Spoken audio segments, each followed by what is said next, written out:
সবাইকে আমার আজকের এপিসোডে স্বাগত জানাচ্ছি।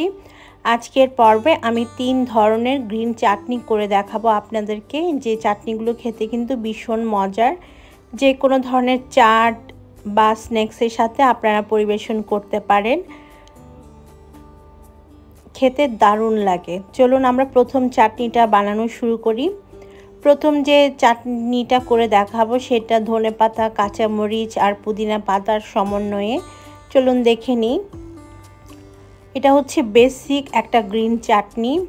এর জন্য আমি 1 মুঠো ধনে পাতা নিয়ে নিচ্ছি ব্লেন্ডার জারের মধ্যে। তারপর হাফ কাপের মতো দিয়ে দিব পুদিনা পাতা। এবারে 4-5টা কাঁচামরিচ দিয়ে দিব, আর কাঁচামরিচগুলোকে আমি মাঝখানে ভেঙে দিয়েছি। আদা রসুন কুচি দিয়ে দিব 1 চা চামচ করে। সাথে দিয়ে দিচ্ছি 1 চা চামচ আস্ত জিরা, 1 টেবিল চামচ চানাচুর। এটা যদি না থাকে বাদ দিতে পারবেন, কোনো সমস্যা নেই।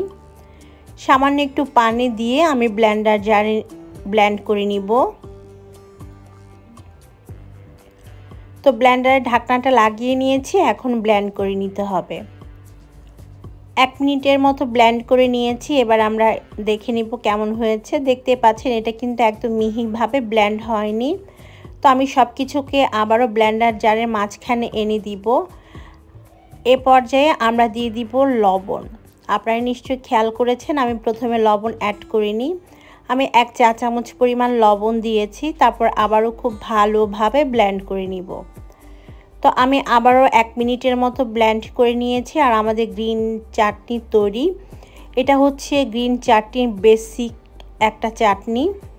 সচরাচর সব কিছুতে এই চাটনিটাই।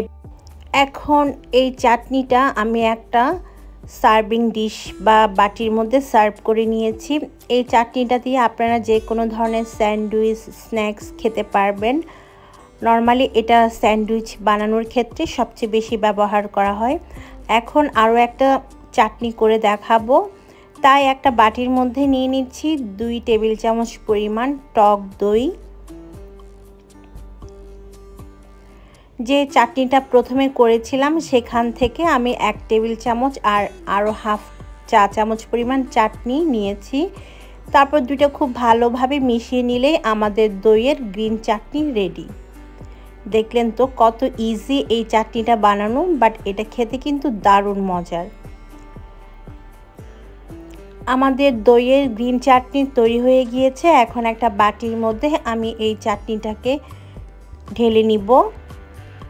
এই চাটনিটা আপনারা যে কোনো কাবাবের সাথে খেতে পারেন, বা বিকেলের নাস্তার যে কোনো ভাজা পোড়ার সাথে খেতে কিন্তু ভীষণ রকম মজার হয়। আমি সচরাচর এই চাটনিটাই বেশি বানিয়ে থাকি, কারণ দেখা যায় বাসায় টক দই বেশিই থাকে।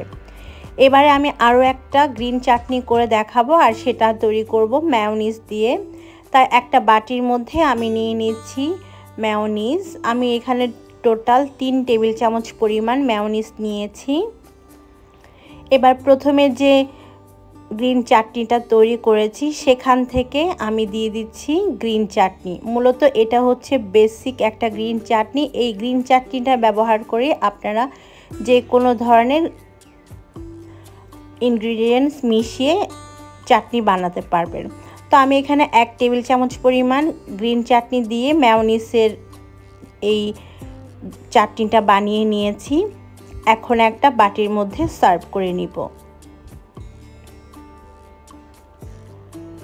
তো আমাদের মেয়োনিজের গ্রিন চাটনিটাও তৈরি করা হয়ে গিয়েছে। দেখতে পাচ্ছেন কি সুন্দর একটা কালার এসেছে।